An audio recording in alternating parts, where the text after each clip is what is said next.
In this video, I'm going to show you how to recreate that epic scene with Fern's massive magic circles from Frieren episode 8. We'll be diving into how to stack those layers, handle the depth of field, and nail that signature Madhouse glow. All the assets and the final After Effects project file are available in the description below for you to download. If you enjoy the video, don't forget to hit like and subscribe to support the channel. Now, let's get started. Let's start with a new comp at 24 frames per second. For any anime scene with camera zooms, keep your resolution as high as possible. It'll keep everything crisp and prevent any nasty glitches. For this shot, we need a forest background like this. Fern goes in the distance, and our big demon guy right in the center. Also, make sure you have a separate ground layer. We'll need that later to mask out other layers. Let's hide the characters for a second and focus on Fern. Her lower body is looking a bit glitchy, so I'm just going to create a background layer and use a mask to clean that up. Add a bit of feather so it doesn't look too sharp. Then, drop the opacity to 40% to help her blend right in, just like the original. I'll use turbulent noise to create some mist over the background. You can just follow my settings right here. Finally, hit it with some Gaussian blur at 50, switch the blending mode to overlay, and we're good to go. Looks way better, right?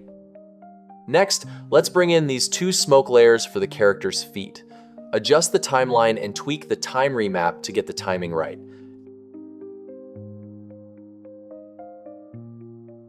Add some blur at about 35. Just copy and paste the effect to the other layer to save time, work smarter, not harder. To make the smoke appear more naturally, set some keyframes for opacity. Don't forget to hit F9 for easy ease and tweak the graph for that buttery smooth motion. Now for the smoke surrounding the character. I've already got the frames ready here, so just align them with your timeline. Drop the opacity to 65% and add the same blur as before.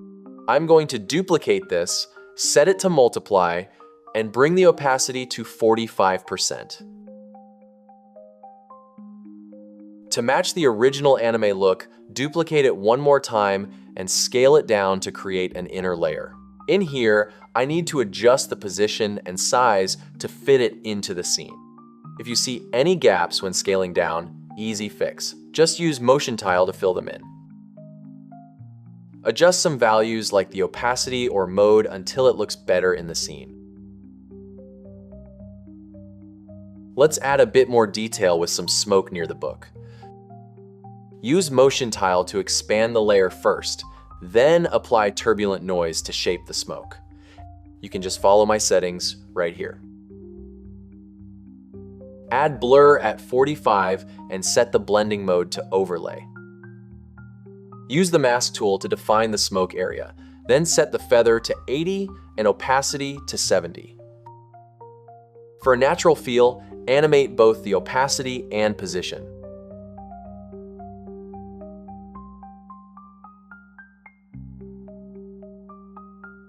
Also, add a keyframe to the evolution setting and turbulent noise to give the smoke some life. Looking pretty good, right? If you want the smoke to look thicker, just duplicate the layer again and switch it to multiply. Finally, let's add an adjustment layer over everything and tweak the hue slightly to make those colors pop.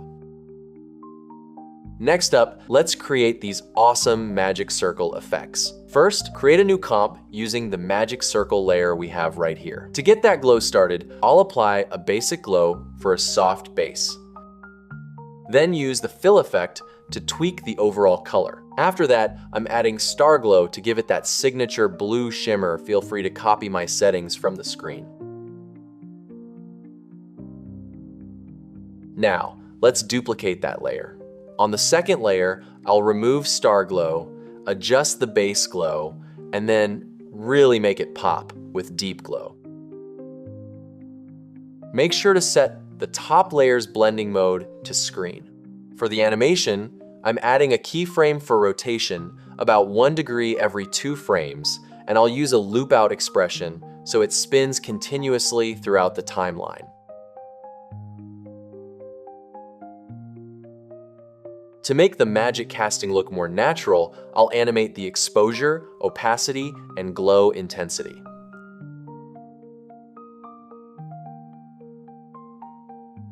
As always, smooth out those curves in the graph editor for a more polished look.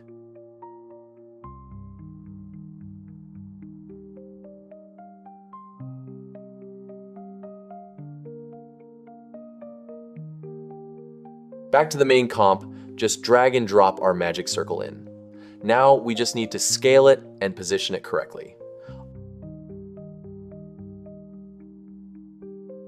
Now, let's keyframe the scale to make the circle pop open like this.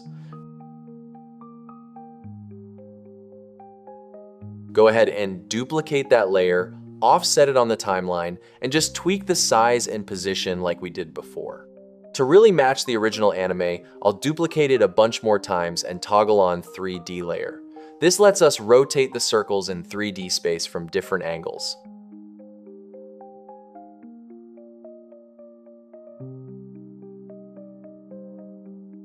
Using the same technique, I went ahead and created dozens of duplicates, tweaking their size and placement to perfectly match the original anime scene. And just like that, we've got the whole layout ready to go.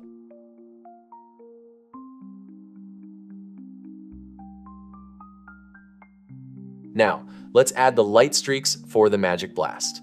First, create a new comp and remember to give it a clear name so you stay organized. Use the shape tool to draw a shape like this, then use the align panel to snap it right to the center of the screen. Duplicate that layer and rotate it 90 degrees, and there's our basic crosshair shape. Back in the main comp, drop the layer in and toggle on the 3D switch. Now, just tweak the scale and position. Pro tip, just copy and paste the transform settings from our previous magic circle layers to speed things up. Next, let's animate the Z rotation and opacity with some random keyframes to give it that flickering, spinning energy.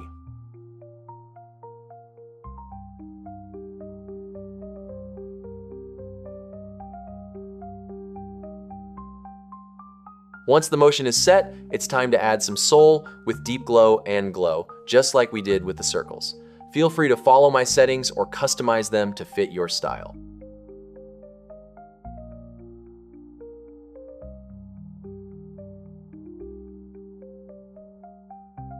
From here, you'll need to repeat this for each magic circle. It'll take a bit of time to manually line up the angles and positions, but trust me, it's going to look amazing once it's done. All right, let's head back and select all the magic circle layers we created.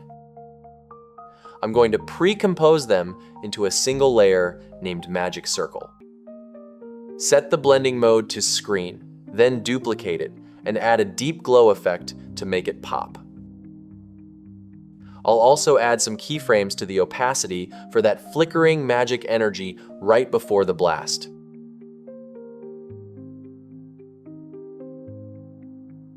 Next, let's create a new comp called Camera with a smaller aspect ratio and set it to 30 frames per second.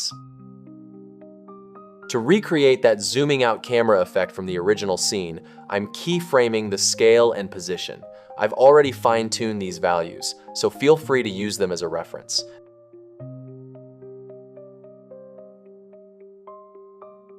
To get that perfect fast to slow rhythm, hit F9 and jump into the graph editor. I'm aiming for a burst of speed around frame 24, just like this.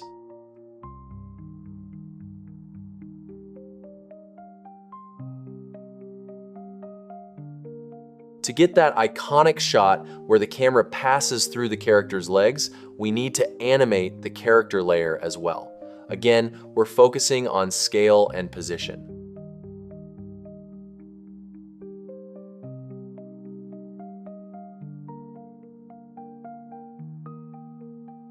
Since the lines look a bit harsh when scaled up, I'll add some blur to keep it looking natural.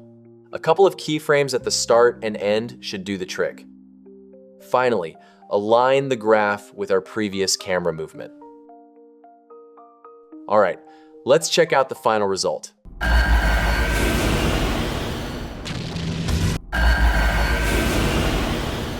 Thanks for watching. If you enjoyed the video, don't forget to leave a like and subscribe.